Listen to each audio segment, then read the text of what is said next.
Welcome back to another episode of the Big Apple and Broad Street Sports Podcast. I'm your host, Brandon Pockris, joined as always by my co-host, Luke Milai. Luke, how are we doing on this fine Tuesday evening?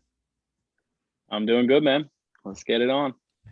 That's great to hear. So if you're watching on YouTube, hello, make sure to subscribe to our page and continue to follow along because we'll keep posting more episodes as they release onto the YouTube page. So we really appreciate everyone that is following us on there. Also, make sure to follow us on Instagram. Whenever we're posting clips, they're ending up on there. Whenever we are posting clips, they will also be on our TikTok page. So make sure to shoot us a follow over there and also pay attention to the Twitter page because honestly, we have clips and also who knows what else is going to be put on that Twitter page. So if you're interested in following what we're doing, stay tuned to those outlets. And as always, make sure to listen to us on wherever podcasts are found, whether that be Apple Podcasts, Google Podcasts, Spotify, Stitcher, Anchor, wherever you can pull up your computer or phone to listen to a podcast, you can find us there. So without further ado, let's hop right into our first topic of the night. And that is going to be the NBA playoffs. So revisiting where we were at from last week, some more series have played out, and I think because our title insinuates that we are mainly a New York and Philly based show, there's no better series to start with than the Sixers and Hawks series. So, Luke, I'll give you the floor. This series is tied up now 2-2 apiece after the Hawks took game 4. What have you seen? What do you expect to see? And I guess overall, who do you think is going to come out on top? Yeah, it's been a really weird series. And the Sixers, they have such a great ability to really ruin multiple days of mine as I wait for the next game. But it's just been an odd series because in game one, the Sixers just weren't ready to play in the first half. And really, the bad first half was all it took. The Sixers made a comeback in the second half, but it wasn't enough, and they lost that one. Then the second and third game were sort of how you thought the series would go, where the Sixers, they're just the better team. I mean, the Hawks are going to hit some shots. Trae Young is going to make some plays, but overall, you think of the Sixers as the better team offensively and defensively. And the Sixers seemingly had figured it out on the defensive end. And that was where I was like really happy with this team. And I thought it'd be really Sixers in 5 at that point. And then you go into game 4 and the Sixers go up 18 points and you're starting to feel like very comfortable and think that the Sixers have figured something out. They got Ben on Trae, and Trae has struggled. And up in the first half, no one could stop Joel. The Sixers were getting whatever they wanted. Seth Curry played very well in game 4. Everything was clicking, even with Danny Green out. Furkan Korkmaz came in and he was fine. I mean, he had his mishaps, but you're putting a bench guy in the starting lineup in round 2 of the playoffs. He's not going to be perfect.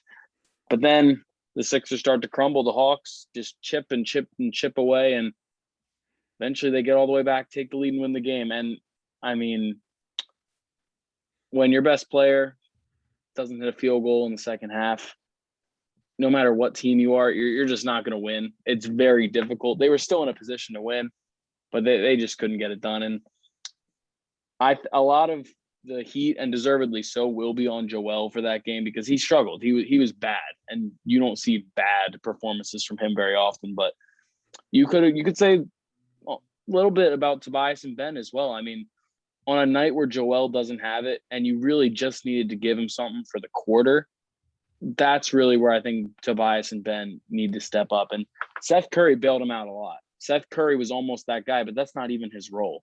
I think when Tobias, Ben, and Joel all don't give you something for a quarter or even a full half, you're not going to win. And for the Sixers, I still am confident. I'm less confident than I was after the last time they lost in game 1, but I still think they're coming back home.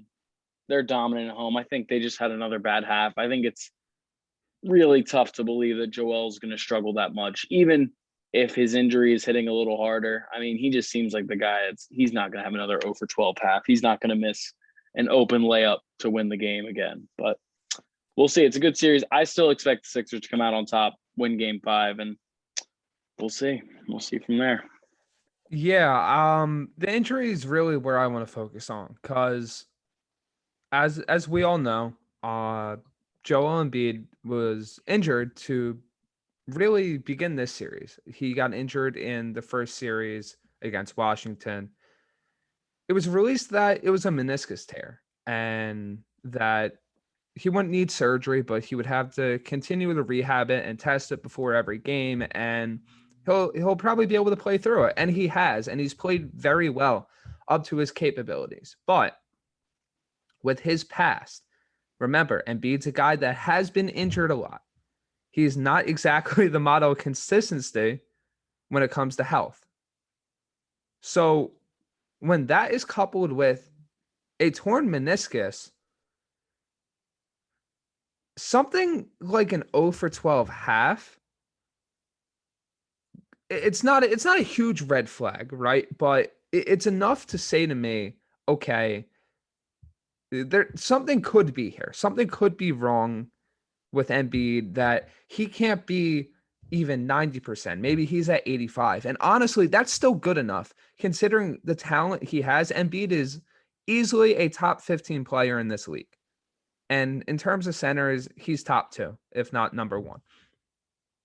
But if you're supporting role players like Ben Simmons, like Tobias Harris, can't step up and take some of the weight. I'm not saying all the way. I'm not saying Ben Simmons all of a sudden has to become a 30-point scorer while shooting like 45% from beyond the arc. No, I'm not saying that. I'm not saying that these guys have to step out of who they are as players and be something completely different. I'm just saying that they need to take some of the load off, because if that doesn't happen, Atlanta has a high-powered offense that, despite the Sixers' talent on defense, they'll be able to get their points. And if Embiid isn't at full strength, you're going to see a bit of the stuff that happened in the Hawks' first round series against the Knicks, where Trae Young was getting whatever he wanted in the paint, and that led to wide open threes in the corners, because if they just sold out for the three-pointer, Trae Young was just hitting a floater after floater after floater in the paint. And really, it essentially boils down to Embiid and the supporting cast, because if Embiid's good to go and he's showing that he can score the entire game, not just a half, he can't ever have a half like that not making a field goal if the Sixers want to win games. If he can be just close to 90% of himself, the Sixers will be fine, because I think Harris has shown he can step up before. Seth Curry is, I mean, he's got the last name of Curry. He'll be fine. But that's really the main factor in this series. And personally, I do think the Sixers win it, but I think this series could easily go 7 games. I think that the Sixers do take it at home, but I think that if Embiid's knee starts acting up again in a game, the Sixers are going to have issues, and Atlanta will be able to sneak another game by them.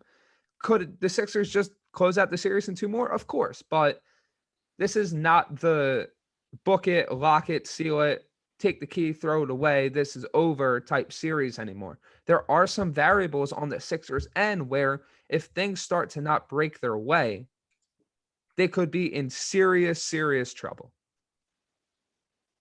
Yeah, I don't have much more to add. I think the last thing I can really say is I said how I wasn't as optimistic after this loss as I was the last one. And I think after game 1, it was such easily identifiable issues, which I knew they would fix, because they were so obvious, like putting Danny Green on Trae Young. Even though obviously Danny got hurt, but even when Danny was healthy, you didn't see that for the 2 games or the 1.5 games Danny was around. Ben was on Trae, and that's worked beautifully. And then Doc playing an all bench lineup when you're already down by 10. I think Doc's improved with his subs as well. If he does go all bench, it's very minimal, and it's never when they're down by double digits already. I think those are things they've improved. But with the injury, that it's a huge question mark, as you said, and like that's something you can't really judge. I like to think that he's just as healthy as he was games 1, 2, and 3, and he just I don't know, whatever reason, it just hit him harder because they said the pain, the swelling, it's going to be all over the place as until he gets surgery in the off season if he's just trying to play through it.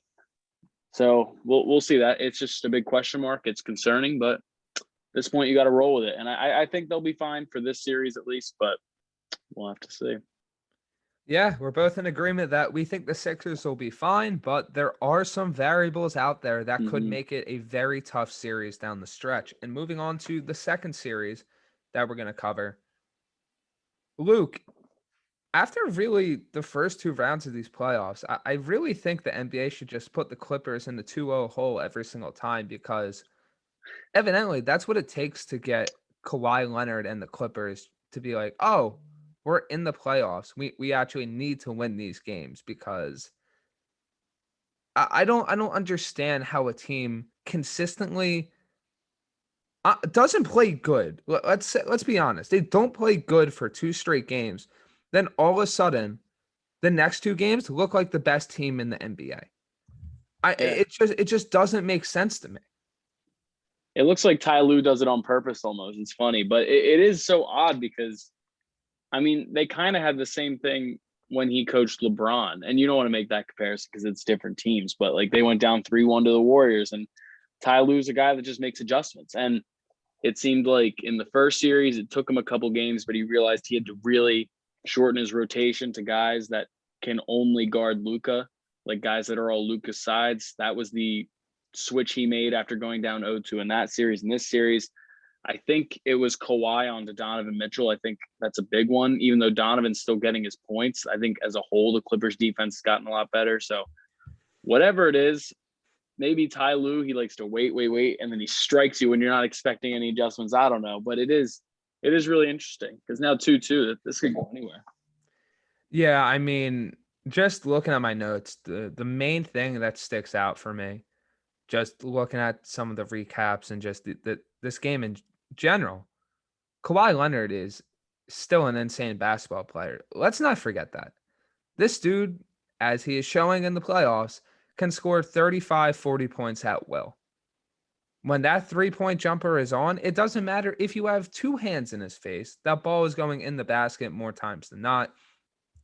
And when that is combined with role players like Reggie Jackson and Luke Kennard hitting their shots and Paul George playing like the all-star he can be most of the time, this team is borderline unstoppable. And then going to the defensive end, when they actually commit to being that deadly perimeter defensive team that everyone thought they would be with Beverly and Leonard and George and having Zubac in the center. I mean, this is a very threatening team. This team has the talent to go to the finals. It probably has the best amount of talent that's still healthy remaining in the playoffs.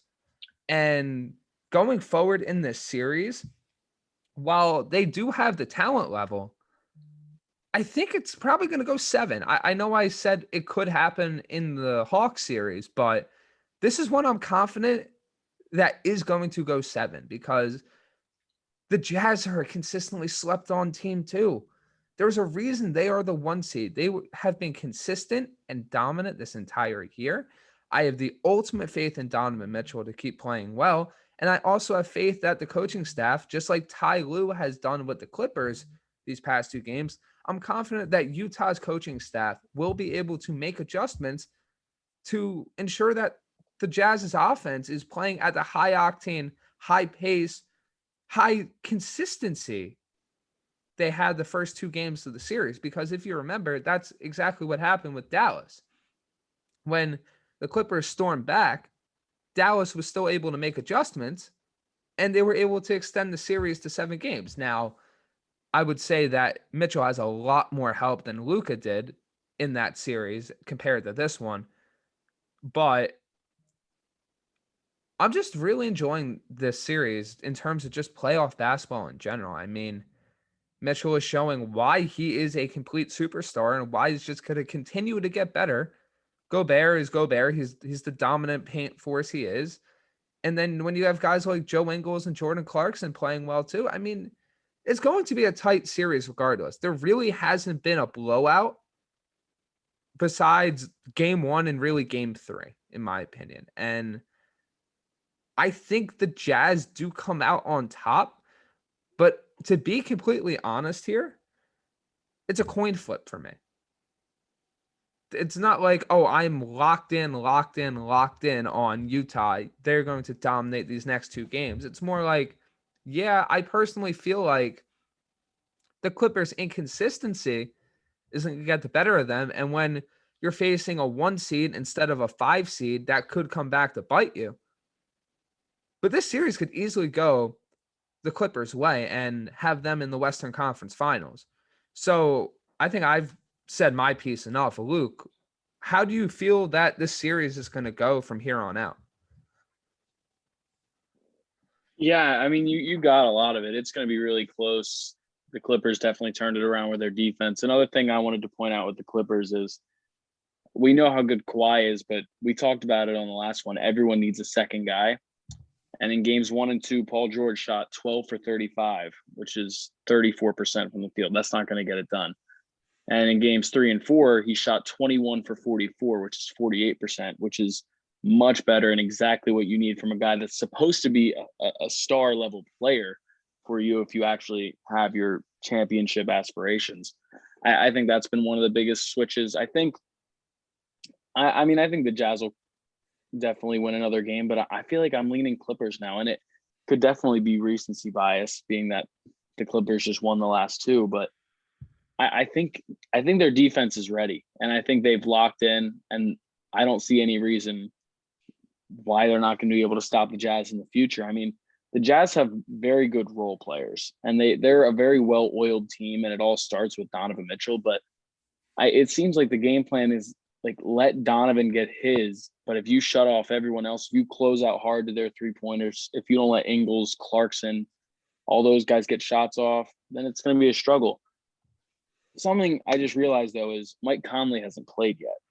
I think if the Jazz get Mike Conley back, that could flip things. I think if Mike Conley doesn't come back, I think the Clippers win. But Mike Conley's the other guy on that team that can go and actually like make plays and like not just shoot. He can go make plays for other guys. He can get guys open shots. He can get to the rim. I think that's something. Well, Donovan can give you all the points. I don't know if Donovan can do all those other things. And I mean, they haven't asked him to all season. That's why Mike's been there. That's why they've been so good. Mike Conley's perfect for him in that team. But with him out, I think it's really exposed them. Like, I mean, when you lose your starting point guard, you lose a lot. So I think if he doesn't come back, I think the Clippers win because I think they're just on a roll. I think they faced a team in Dallas last series that shot 1,000,000 threes, and now they're just doing it again. I think they've just got to rekindle some of that mindset. Just close out hard, make someone else beat you. So if Conley comes back, I got Jazz. If Conley doesn't come back, I got Clippers. I absolutely love that tidbit because bringing up Conley, to a lesser extent, and we'll get to the series in a little bit, it's kind of like the Chris Paul effect for the Suns because with Conley out, Donovan Mitchell has to be everything. He's not just the sharpshooter and scorer. He now has to be the facilitator and the guy that makes plays for everyone else. When you have that other guy there that can make plays, guess what? Mitchell can still do that other stuff, but now his main focus is I'm going to drop 40 points on your head and carry my team to a victory. He doesn't have to worry about getting guys open and running the offense and being the player that the entire offense continuously flows through. So I really love that point. I mean, that it definitely is a great point, and I think that the Jazz will have a much tougher time if Conley doesn't come back, but I'm still very high on Utah's prospects for winning this series, but we will have to see as this one still has a little bit to go before it's decided. Jumping to the Eastern Conference once again to cover this very interesting series because you would think from the onset and what happened in the beginning of the series that it was all said and done. And we did talk about this last week after the first few games. This Nets Bucks series has really taken a very interesting swing. And not for all natural reasons, if that makes any sense. So when we last had our episode 24 of the Big Apple and Broad Street Sports podcast, myself and Luke discussed how after Brooklyn absolutely bludgeoned Milwaukee in the first two games, we thought this series was just about over. And yes, James Harden was hurt, but that showed that with just Kyrie and KD and the role players, they can get the job done. Well, Kyrie Irving sprained his ankle. He is now out, according to NBA experts that work for ESPN, for the majority, if not all, of this series, and he would be uncertain for the Eastern Conference Finals. James Harden did come back tonight, but for anyone that has played sports, for anyone that follows sports, hamstrings, whether they're torn, strained, or even pulled, are very precarious, and he is open to re-injury very easily if he overdoes himself. This is a long-winded way of saying the Bucks have stormed all the way back and tied this series. Giannis is finally taking over and playing like the superstar we all know he is.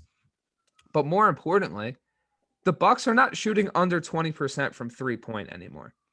It's something that I brought up on the show, I feel like. But if I didn't, it's my thought process. It was the same way on the flip hand, what happened in the Atlanta series after they beat the Knicks and advanced. Whether you're shooting so abysmally bad or incredibly well, your numbers are always going to come back to a median point. There's always a point that you hover at for the rest of the season or an entire season that you're going to be around. Yes, there are outliers here and there in the good direction and the bad direction, but you're going to be who you are at the end of the day. This Milwaukee Bucks team has been a very good three-point shooting team the entire season. There was no shot they were going to shoot that poorly the entire series unless Brooklyn's defense literally became the best of all time, which everybody knows it's not. And what has happened? Milwaukee has stormed back to tie the series because in conjunction with Harden and Irving being hurt, the Nets don't have enough firepower now to contend with Milwaukee's shooting. Chris Middleton is very good from the outside. When Giannis hits some threes, he's very consistent at scoring because now you have to step up on him. And when Giannis gets a step on you, there are few, if any, guys that can contest him at the rim. And if you do, it's most likely turning into a foul. This series just completely flipped on its head, and it's honestly incredible to see because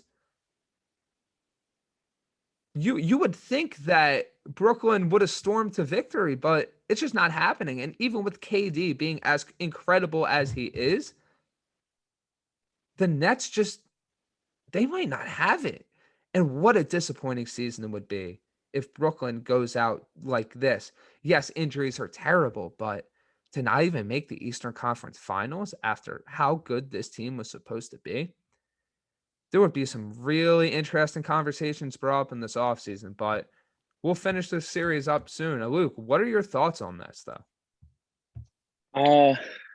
My first thought is that it sucks that for pretty much each series that we've talked about, almost the biggest thing has been an injury. Because and I mean, that happens in the playoffs. I mean, the playoffs, it's whoever's playing the best, but it's also who's the healthiest. And unfortunately, that's been the case this series as well. I mean, with Harden going down, the Bucks stole game 3. And that's something that's really huge because even with the injury in game 4, if you don't play very badly, being Brooklyn, if you don't play badly and blow game 3, then you're not really too worried because you only got to get one of the next 4 and you're still feeling pretty good. But when you let close playoff games slip away, no matter what position you're in, like that's really bad, like for your outlook on the series. And all of a sudden the Bucks, first they realized they can win. Even before Kyrie got hurt in game 4, the Bucks are playing a lot better. They were in the lead at that point. And then now with the injury, now the Bucks feel like they're in the driver's seat. And that's what it's looked like tonight. Even with Harden, he hasn't been James Harden. I mean, he's playing, but he's just out there. And it's interesting because watching this game silently and seeing them flash up the stats every once in a while. Right now, Jeff Green is 6 for 6 from three, a playoff career high. He's got almost 20 points. Blake Griffin has 17 points, and Brooklyn's still losing by 7.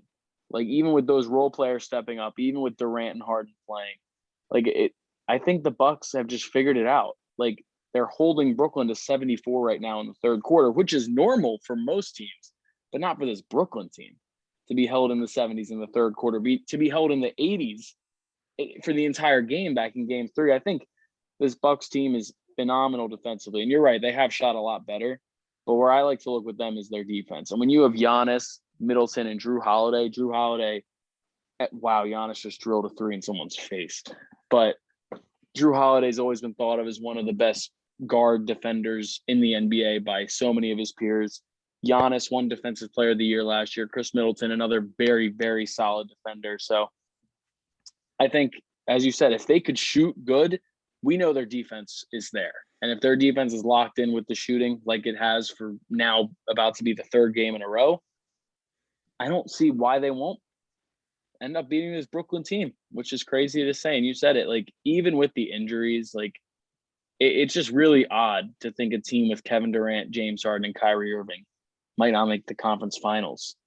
But I mean, it is, some seasons go like that. Sometimes it's just not your year, because healthy, they're the best team in the league. Like, there's no doubt between anybody. But I mean, sometimes these things happen. I mean, we saw it a couple years ago when the Warriors were in the final year of their title run and they lost Durant and they lost Clay and they lost a bunch of guys on that run. And it was just Steph against the world. But like, sometimes it just happens. And even though you have a team that is supposed to be a super team, you just don't make it through. And that could be what's happening right now. It's only a 6-point game in game 5. I think I'm still thinking the Bucks come out with this one, though. They're on such a roll right now. And one of the major things before we jump to the last series that actually ended already, I made a point to write down in my notes, and I want to know what your thoughts are on this before I give mine. The question I wrote to myself is, can KD carry the squad? No. Can KD carry the Nets? And it's a very interesting conversation. And like I said, I'll let you start on it. But the last thing I'll say is, when we have discussions about who's the best player in the world, who's the best guy in the league, who's the best player just in general, they don't just have to be an overall great player. They have to be able to carry their team in situations like this. For example, LeBron James has countlessly carried below average supporting cast to finals appearances or conference finals appearances, or even in some cases, finals championships. When we talk about the best player in the world, that title, there's a responsibility that comes with it.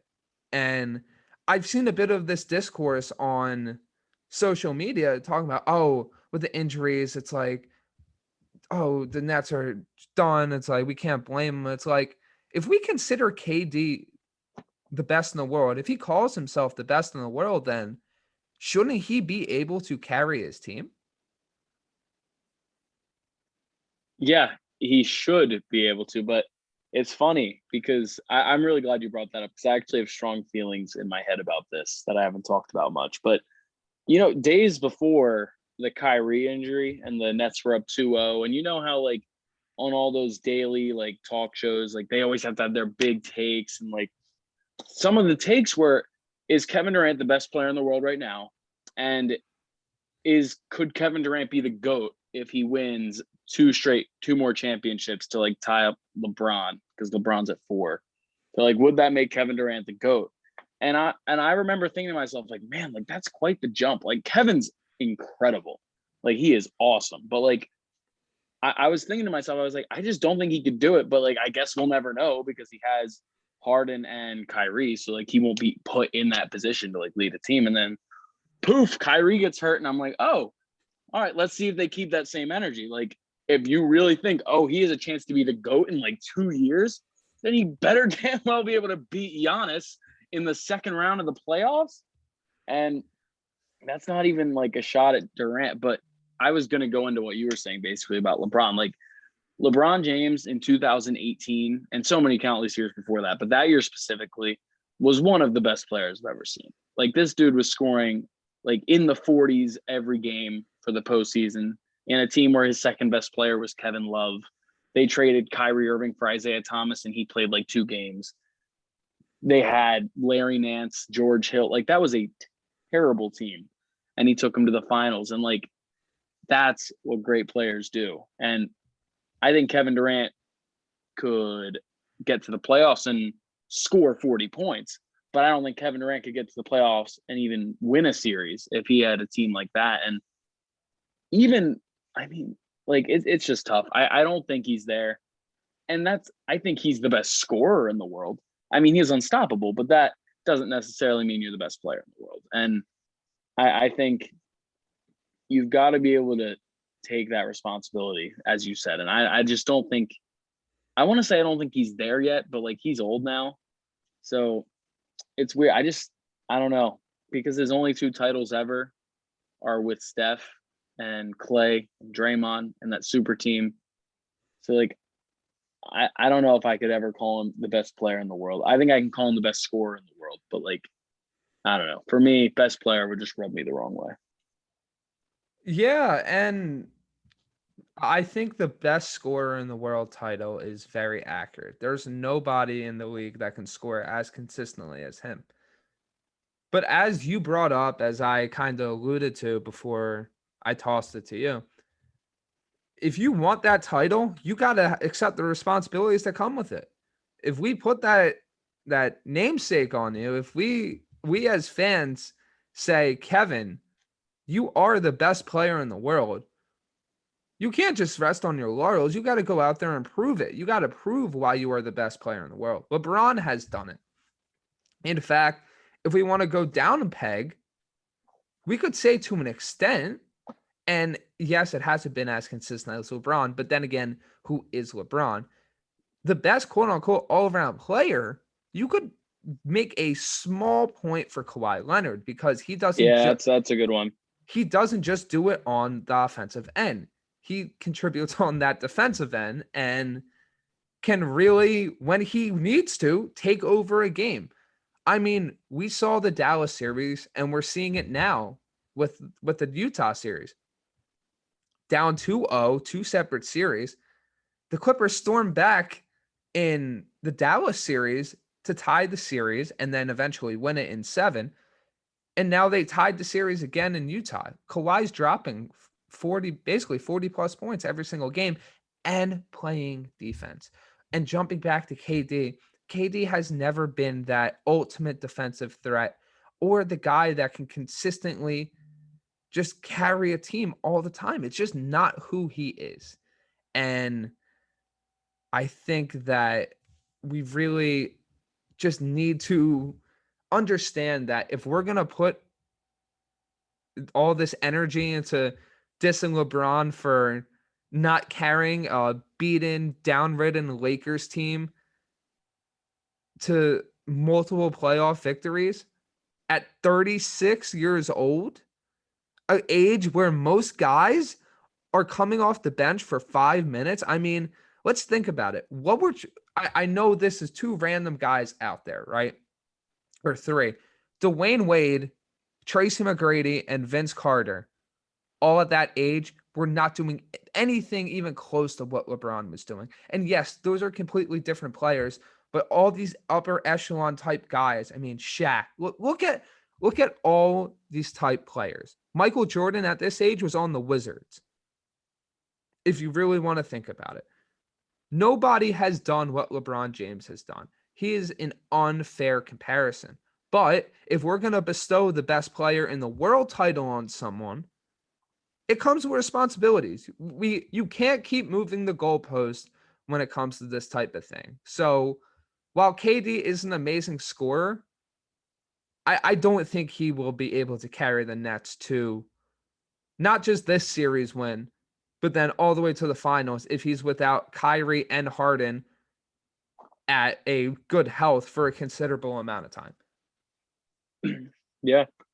And like, it's funny because like, I don't think, I think he'd get some criticism, but I was trying to think like, well, did Kawhi get much criticism last year? And like, really, a lot of it falls on his teammates.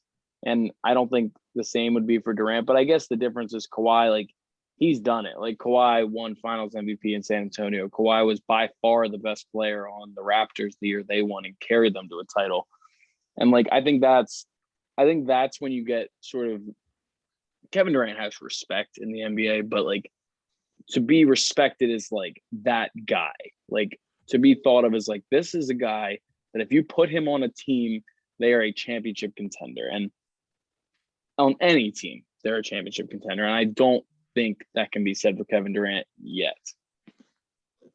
Fully agree. And jumping to our last playoff series, I think the only words to describe this one in a very short fashion is that this was a complete dismantling of Denver by the Phoenix Suns. And yes, I'm going to preface this by saying I know Jamal Murray was out. I know that Denver was very shorthanded in these series, but man, this Phoenix team looks good. And I think my Chris Paul take keeps looking better and better and better because this guy is making a case to, if he hasn't already, that he is one of the best point guards of all time. I think you can safely say that. Everywhere this guy has gone, no matter what age, he has completely transformed the teams around him. And the only one you can make a little bit of a disclaimer is the back end of his Rockets tenure, where he got hurt and then he wasn't meshing well with James Harden. And James Harden is an incredible player in his own right. So while Chris Paul did help him, it wasn't exactly the best match. But really, outside of that back half, I mean, if you think about it, the Hornets, the Rockets, the Thunder, and now the Suns. Oh, and let's not forget one of his most important stops, the Los Angeles Clippers with Lob City, where he completely transformed that team. Everywhere this guy has gone, he has made the teams better. And with this Suns team, it's kind of like the Mike Conley thing I alluded to when I was comparing it to this team. By having Chris Paul, Devin Booker, just by association and just by playing next to him, is 10 times of a better player already. Not only is he thriving off of Chris Paul's high basketball IQ, but he can just focus on scoring for the most part, and scoring he is doing, as he dropped just about 30 plus points every single game in this series. Not to mention what guys like Miles Bridges are doing. DeAndre Ayton is thriving off it. I mean, Cam Payne is just lighting it up because Chris Paul just evidently helps everyone on this team. I guess my overall thoughts, and I don't really have too much because, I mean, Denver got swept. What else are you going to say besides you maybe bring up a random point about, oh, Jokic got ejected. Let's talk for 20 minutes. But I'd rather not. Really, my main points are this Suns team is very dangerous going forward. I'm excited to see what they do. I think they are, if not the most talented team left, they are the second most talented team left, and that's including injuries and everything, because obviously we talked about the Nets. They would easily be the best team left if they weren't all hurt. I'm excited to see what Phoenix does, and Chris Paul, even with a bum shoulder, is playing at an incredibly high level, and it's going to be really interesting to see how they fare in the conference finals depending on who their opponent is. So, Luke, what are your quick thoughts on this Phoenix series? Yeah, I think the Nuggets just aren't that great of a it's obvious without Jamal Murray, they're just not that great of a team. I mean, they have the MVP, but after that, Michael Porter Jr., he's inconsistent. He's a good scorer when he's on, but when he's off, he's a momentum killer. He's a brick thrower. Like if he's on, things work for them. But if he's not on, he's not at that point where he's always going to be on yet, they're just not good enough. And I mean, the Suns are a very good team, and Chris Paul's awesome. And you mentioned Devin Booker, but DeAndre Ayton, back-to-back series now. He's dealt with Anthony Davis and Nikola Jokic.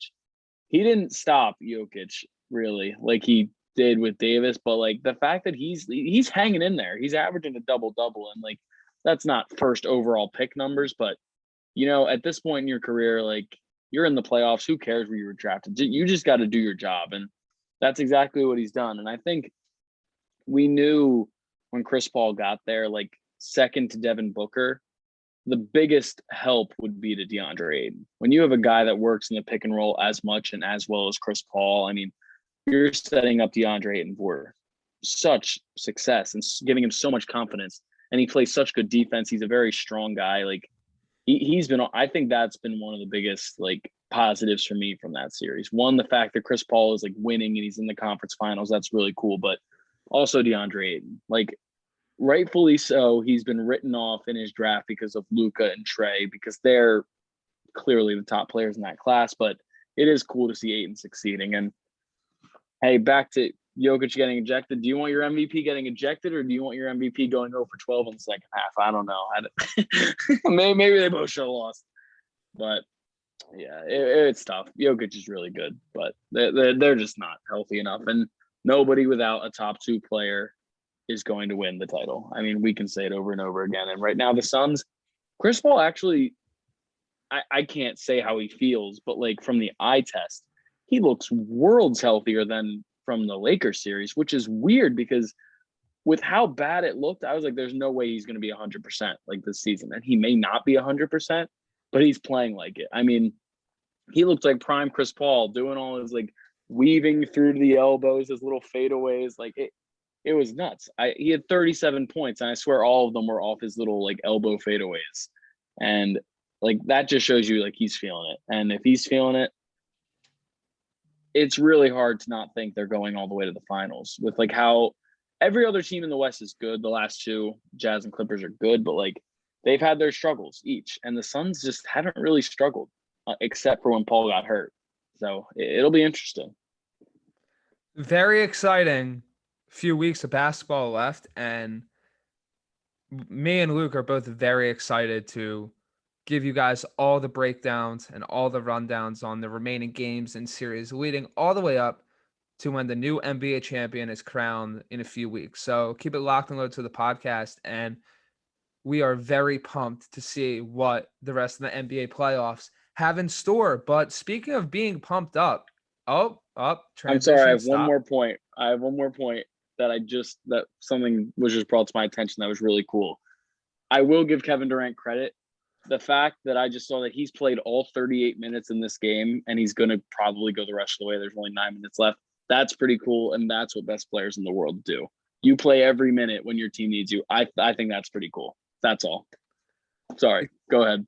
He's got to carry the squad though. And speaking of being pumped up, as I was saying, the MLB is in full swing, and my favorite team, the Mets, they are on fire. They have taken 2 games from the Chicago Cubs already in this series, and Jacob deGrom is slated to pitch tomorrow night. We'll jump right into it. We're going to do our normal standings update. So like we did down the stretch with the NBA, we're going to give you guys consistent updates with the standings every week on our show and dive into what stands out to us. So without further ado, let's hop right into it. AL East. We got the Tampa Bay Rays. The Rays hold a 3-game lead on the Red Sox, who are currently playing in Atlanta tonight. Behind them, the Blue Jays are 8.5 back. The Yankees are 9 games out of first place. That is very interesting.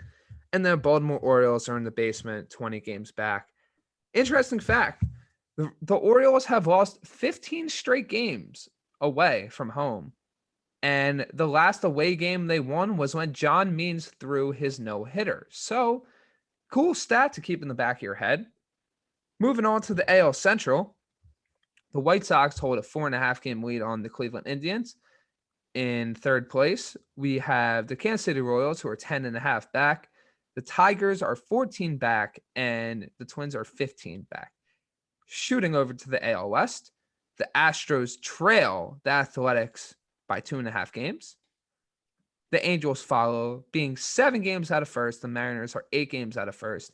And the Rangers keep sinking further behind as they are 15 games out of first place. Finally arriving in the NL. In the NL East, the Mets are up 4 games on the Philadelphia Phillies. The Atlanta Braves are 5.5 back. Very interesting to see Atlanta in third place. Washington is 7.5 back. And then Miami is 8 games, only a half game behind the Nationals for last place. So pretty interesting standings there too.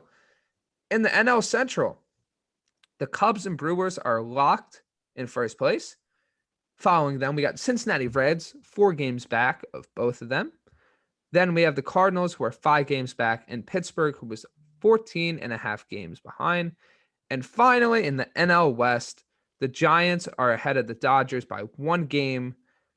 The Padres are 4 out, and then the bottom of the division gets pretty bad. The Rockies are 15.5 games out of first. And goodness gracious, the Arizona Diamondbacks are 21.5 games out of first place. So, Luke, what stands out to you? I think that's the better question to ask. In the AL, I liked the Rays, watching them in the playoffs last year, so I'm happy that they're still winning. From my knowledge, I'm happy they're succeeding. 19 of games above 500, that's pretty cool. The White Sox, I actually really like the White Sox too. I like Tim Anderson and Jose Abreu. I think they're really cool.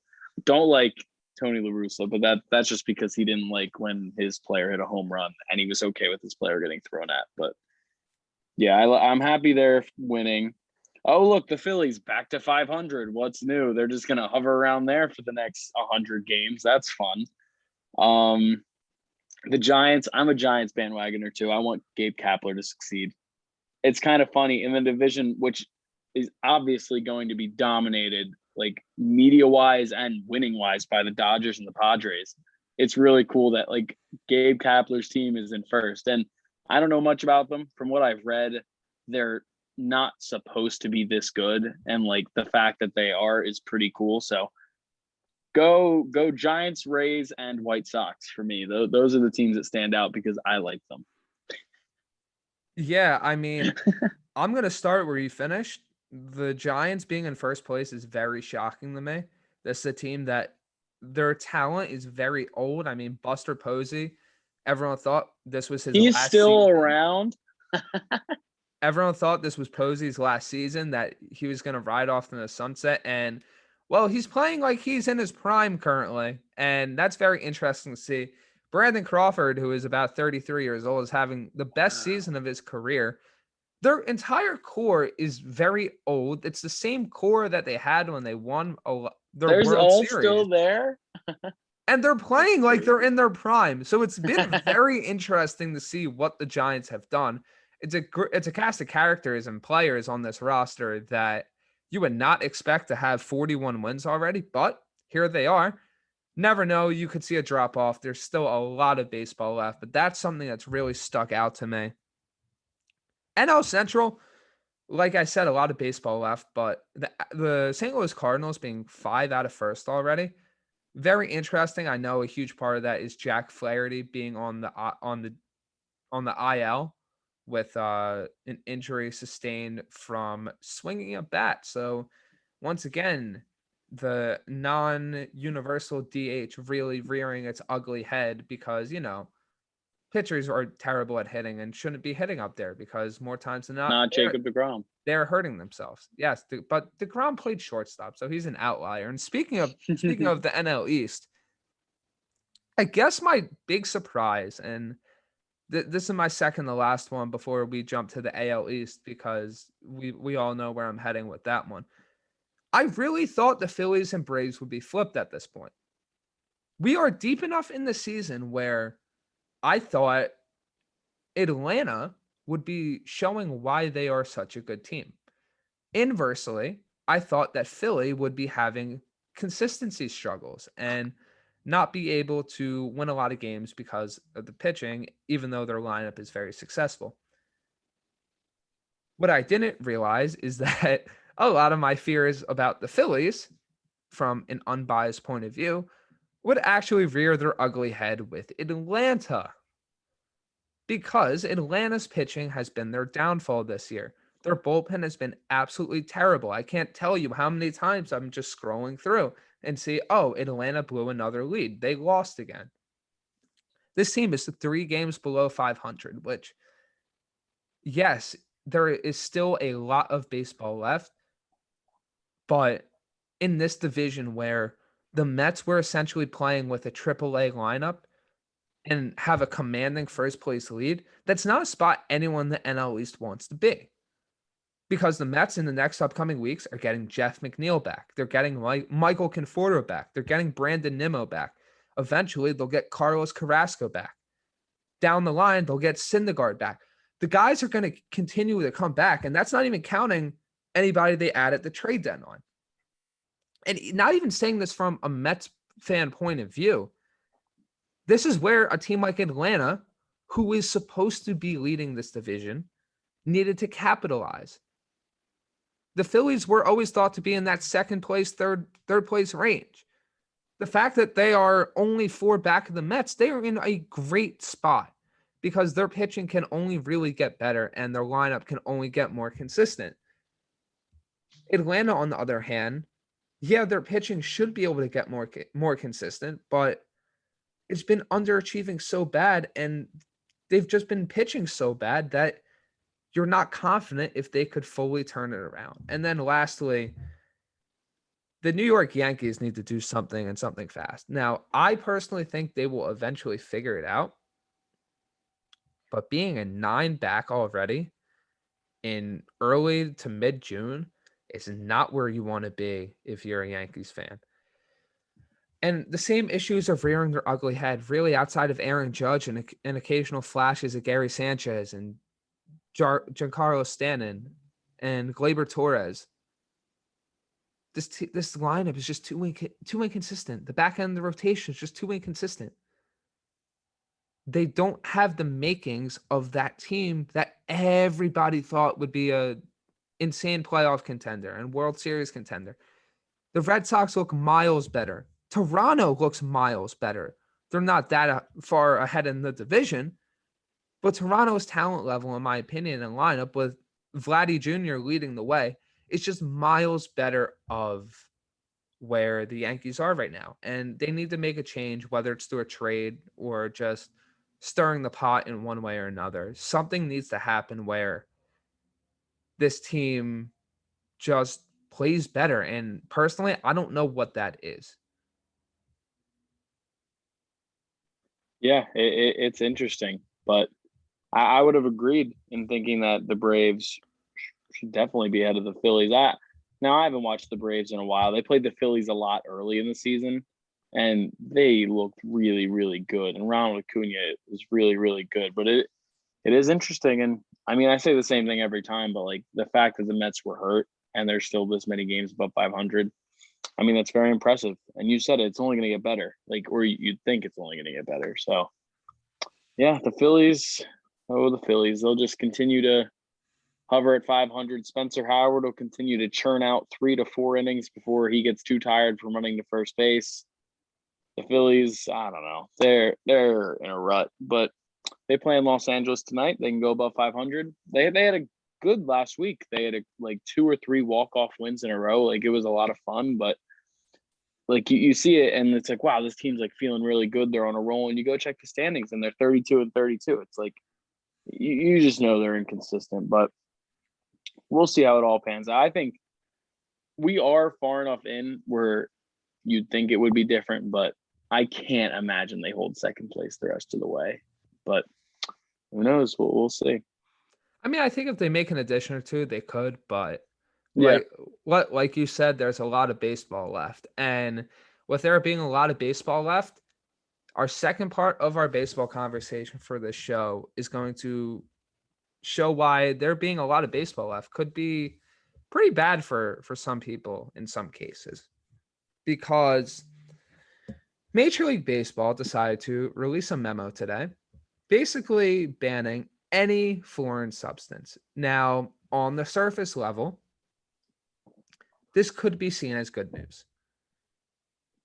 if you've been following a lot of baseball recently, you would know that a substance known as spider tack and other chemically mixed substances, Trevor Bauer has come out and said what he would use if he, quote unquote, would do that. Reports have come out how guys can increase their spin rates up to 300 on their fastball and in the 100 range on their other pitches just by using some of these substances.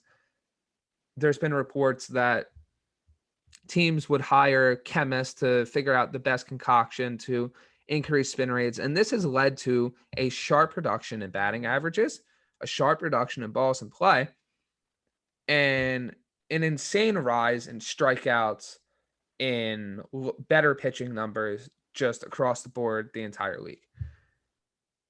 Like I said, on the surface level, this would be good. You're finally evening the playing field. You're making hitters' lives somewhat easier because they're not having to see all these disgusting breaking balls that are unnaturally boosted by these substances. Yet, MLB has known about this problem for years, yet they have not policed it whatsoever. They have known that pitchers were enhancing the spin of the ball by using these substances, and they chose not to do anything about it until really it was too late. In addition, Major League Baseball has been doctoring the baseballs. This is a well-known idea. Whether it's not inflating them, but changing them to make them more or less aerodynamic to increase home runs. And now this year, making a quote unquote deader ball where the same balls that were going for home runs are now dying in the outfield. It's really become an issue. And with the way the balls are made, pitchers don't have as good a grip. So by not having as good of grip, they have to use these substances. And by having to use these substances, it's like a snowball effect. And while the memo is trying to cut to the root of that, the major issue is that it is the middle of the season. It is the middle of the baseball season, and you are basically telling guys you cannot use anything.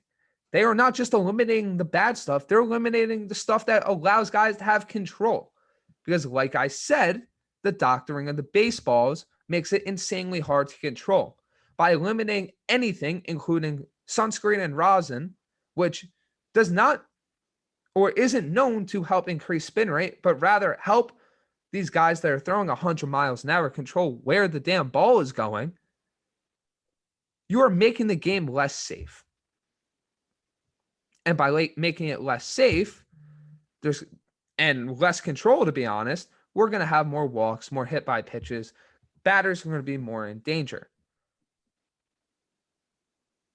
By putting this in the season, you're basically telling pitchers to completely switch up any routine that they have. You're essentially telling them you have to stop doing what you were doing. You have to readjust, all in the middle of a season. There was an interview circulating today, and the guy in this interview, Tyler Glasnow of the Tampa Bay Rays, he partially tore his UCL pitching. The point he made is that he was very annoyed, and I think a lot of players share his sentiment, that MLB dropped this on the players in the middle of the season. Because now, without them allowed to use any sort of substance, they have to now compensate.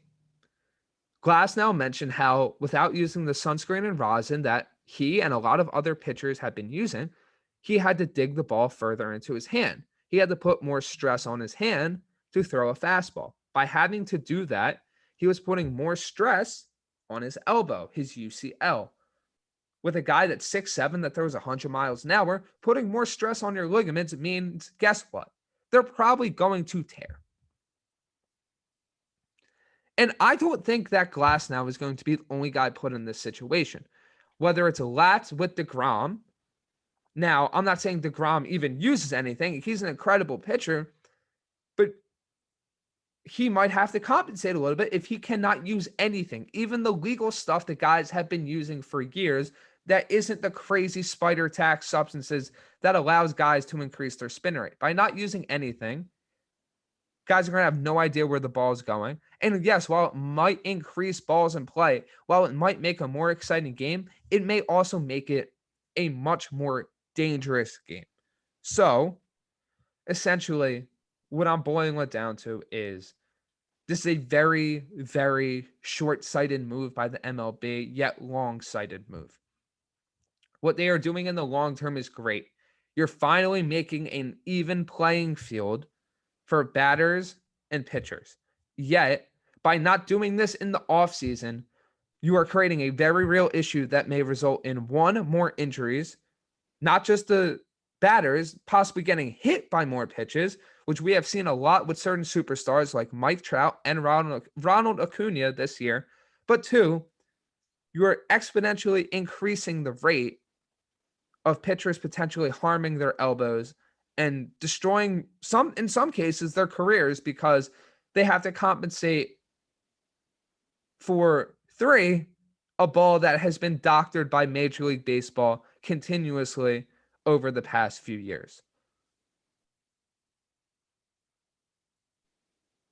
Yeah, all great points. I was going to bring up the Tyler Glasnow interview, but yeah, I never really knew until like the last couple of weeks how normal like it's always been to use at least something to get a grip on the ball. And like I mean it makes sense, like that kind of ball and like rolling around in the dirt and the grass, like it's not going to be easy to grip, and like it makes sense that they need something. So when Tyler Glasnow, when that interview came out with him this today, when I saw it, it opened my eyes, and it was like, man, like he's got a really good point. Like he's definitely going to get hurt doing this. I mean, whether without even how they grip the ball or like the stress it has on their hands and stuff, like they're literally like doing things with their arms that shouldn't be humanly possible. Like throwing something 100 miles an hour is going to hurt your arm a lot on its own, which is obviously why you see so many guys get hurt. And now it's like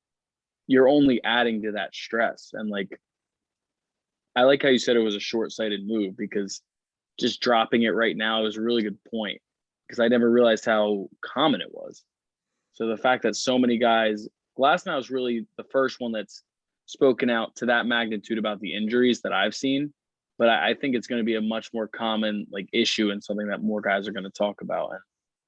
And it'll be interesting to see moving forward. Like, I guess they got to stick with it. Like, even if guys get hurt, right? Like, it's very hard to like back out of a short sight. Like, do you flip it back? Like, I don't know what they should do.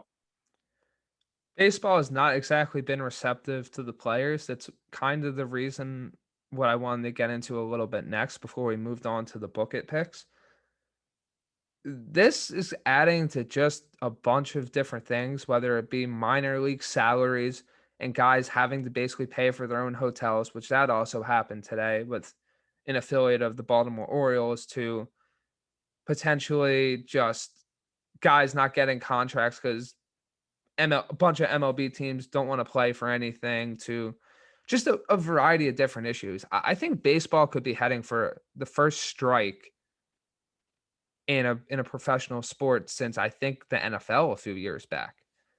And the NBA was close to one as well. I mean, the labor just disagreements between the owners and the players is just going to be so drastic and just terrible that there's too many things to be contested. I mean, whether it's honestly the universal DH debacle, or what I mentioned today with pitchers are going to be pissed.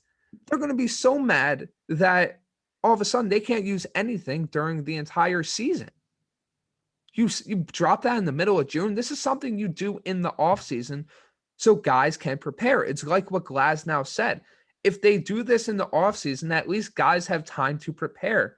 They have time to change up their routines so that when the season starts, they're not hurting themselves by having to completely do a 180 in their preparation. I mean, no, I didn't play Major League Baseball, but I played baseball long enough to know that pitching takes a while to get ready. I mean, guys have routines. Guys go through a bunch of different stuff to get ready for their start. And if you drop basically a grenade in the middle of their routine, a lot of guys are going to be screwed up and not perform to the highest level of capability that they have. And honestly, this is what you're going to see, I think, with a lot of MLB guys, because that grenade is being dropped in the middle of their routine out of really nowhere, because MLB had to do something. Their hand was forced. They didn't do anything while the issue was running rampant throughout the entire sport. So it's a reactionary move that's really going to hurt everyone involved. That's where I stand on it. Yeah, I think you got it. I agree with you. What an interesting few months and really upcoming year this sport has, because I am a huge baseball fan, but man, this sport just has a lot that needs to be fixed. And honestly, it starts at the top. So this is a developing story. So stay tuned to basically the Big Apple and Broad Street Sports podcast to hear what is going to happen with basically this debacle that the MLB has created for itself. Because to be completely honest with you, I don't know what the end result is going to be. I think it could be a strike, but who knows? But with that out of the way, it's time for the Book It Picks of the Week. And just to jump right into it, my favorite segment of the show, I want to take a little bit of a different spin with this one.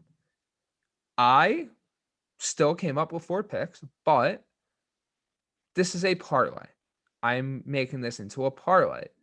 Basically, all these picks are going together, so if I miss one, I'm done. But if I hit all of them, I win. So take it or leave it, this parlay. I will get into it right now and give you my reasoning behind these picks. So the first one, pretty interesting one. I had the Tigers plus 1.5 tomorrow versus the Kansas City Royals. They're pitching a rookie pitcher, a very young prospect who, in his previous start, struck out 11 batters. And while the Tigers lineup is not great, they're playing a Kansas City Royals team that really is just as bad as them. So I expect Detroit to ride the back of their young, good starting pitcher and at least win by 2 runs. So, well, not win by 2 runs, at least cover the spread of 1.5 runs. You can book it on that one. That's leg 1 of the parlay. Leg 2 of the parlay, in conjunction with my thoughts about Utah, I have them winning by at least 3 points and covering the -3 spread against the Los Angeles Clippers tomorrow night. You guys know my thoughts on the Jazz. I think Donovan Mitchell is insane. I think that they will do enough to beat the Clippers, because as good as Los Angeles is, they tend to be inconsistent. So I'm going to ride the wave with the Jazz.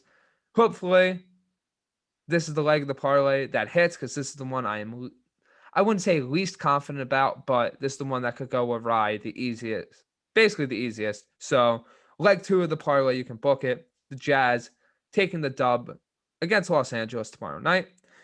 Number 3, Furkan Korkmaz with 10 plus points. This is basically in conjunction with what we said. Danny Green is injured. Korkmaz is having to step up. And in order for the Sixers to essentially win the next few games, a role player like Korkmaz is going to have to play a much bigger role. And he's basically going to have to score. He's going to have to do what he is on the team for. He's going to have to hit shots, hit threes, and be big for the Sixers team. I think he basically has to score 10 points for this team to win, in my opinion. If Danny Green is out, your starters need to be in that 8 to 10 point range. And I'm confident with him being a 3-point shooter that he will get above that 10 point range. So you can book it. Korkmaz over 10 plus points. And the last one, in conjunction with the Korkmaz pick, I have Tobias Harris with 4 plus assists. I mean, Harris has to step up. I think he needs to be one of the main facilitators. Yes, he's mainly a scorer, but 4 assists is not really anything big for him. He's done it before. I think he could do it again. So to wrap up my 4-legged parlay, we got the Tigers covering the 1.5 run spread against the Kansas City Royals as underdogs. The Jazz covering the 3-point spread as favorites versus the Los Angeles Clippers. Furkan Korkmaz with 10 plus points and Tobias Harris with 4 plus assists. You can book it. Very well said, dude. I just want to let you know, this Bucks Nets game is just insane. I mean, Kevin Durant is up to 48, 16, and 10. Did not think he had that in him, but here we go. I only have 2. What? Wait, so we're basically invalidating our entire conversation. 100%. This dude is absolutely murdering what we said.